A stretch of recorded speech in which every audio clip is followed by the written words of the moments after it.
আজকের সকালটা ছিল একদম ঝকঝকে সুন্দর। অনেক দিন পর গ্রামের আকাশে মিষ্টি রোদের দেখা মিলল। হালকা বাতাসে উঠানের গাছের পাতাগুলো দুলছিল আপন মনে। অনু আজ সকালেই ঘরের সব কাপড় চোপড় ধুয়ে উঠানের রশিতে মেলে দিয়েছিল রোদে শুকানোর জন্য। দেখতে দেখতে দুপুর গড়িয়ে বিকেল হলো। অনুর দুই ছোট ভাই তখন স্কুল থেকে বাড়ি ফিরল। ফেরার পথে তারা বাবার ক্ষেত থেকে কয়েকটা তাজা ভুট্টা নিয়ে এসেছিল।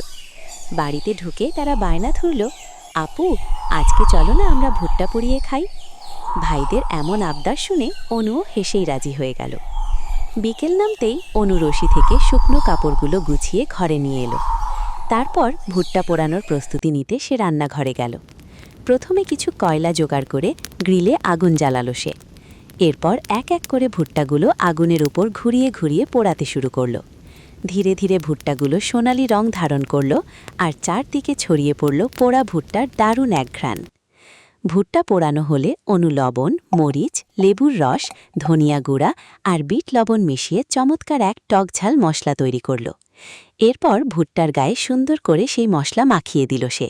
শেষ বিকেলের নরম আলোয় পরিবারের সবাই উঠানে একসাথে বসল। হাসতে হাসতে সবাই গরম গরম টক ঝাল ভুট্টা খেতে লাগল।